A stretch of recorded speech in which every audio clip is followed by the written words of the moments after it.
Magandang umaga mga kahuan, narito na ating ulat panahon ngayong araw sa Pilipinas.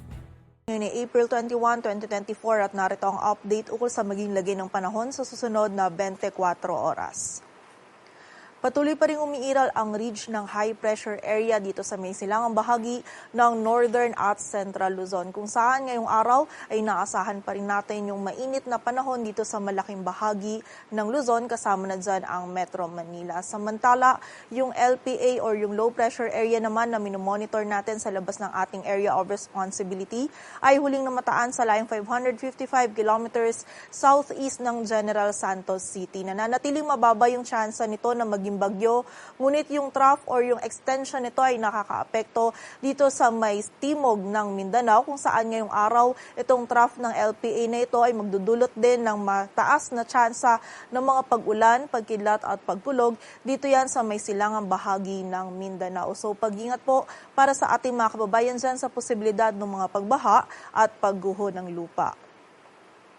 At para nga sa maging lagay ng panahon ngayong araw ng linggo, dito sa malaking bahagi ng Luzon kasama na dyan ng Metro Manila, ay patuloy nga tayong makakaranas ng bahagyang maulap hanggang sa maulap na kalangitan.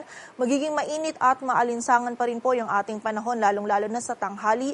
Kaya kapag po tayo ay lalabas, huwag pa rin natin kalilimutan yung mga pananggalang natin sa direktang init ng araw. At hanggat maaari ay limitahan lamang natin yung ating mga outdoor activities, at kung hindi naman po maiiwasan ay from time to time ay magpahinga tayo at sumilong, at ugaliin din po natin yung pag-inom ng tubig upang maiwasan natin yung panganib na maaaring idulot ng init ng panahon sa ating kalusugan. Samantala, bagamat mababa po yung tsansa, ay meron din tayong posibilidad pa din ng mga isolated na mga pag-ulan, dulot yan ng mga localized thunderstorms. Agwat ang temperatura sa Metro Manila ay mula 25 to 35 degrees Celsius.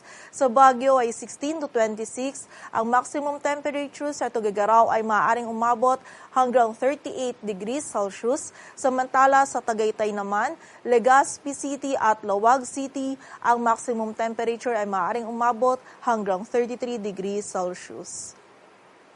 Samantala sa bahagi naman ng Visayas at Mindanao ngayong araw, dito sa may bahagi ng Caraga at Davao Region ay magiging mataas po yung tsansa ng mga pag-ulan, pagkidlat at pagkulog, dulot yan ng trough ng low pressure area. So pag-ingat po para sa ating mga kababayan dyan sa posibilidad ng mga pagbaha at pagguho ng lupa. Samantala, dito naman sa nalalabing bahagi ng Mindanao, buong bahagi ng Visayas, maging dito din sa area ng Palawan, ngayong araw ay generally fair weather condition yung ating mararanasan. Ngunit meron pa rin po tayong posibilidad ng mga isolated o yung mga biglaan at mga panandali ang pag-ulan, pagkilat at pagkulog, dulot yan ng mga localized thunderstorms. Ang ating mga regional offices ay nagpapalabas ng mga thunderstorm advisories or mga babala ukol sa mga pag-ulan na ito.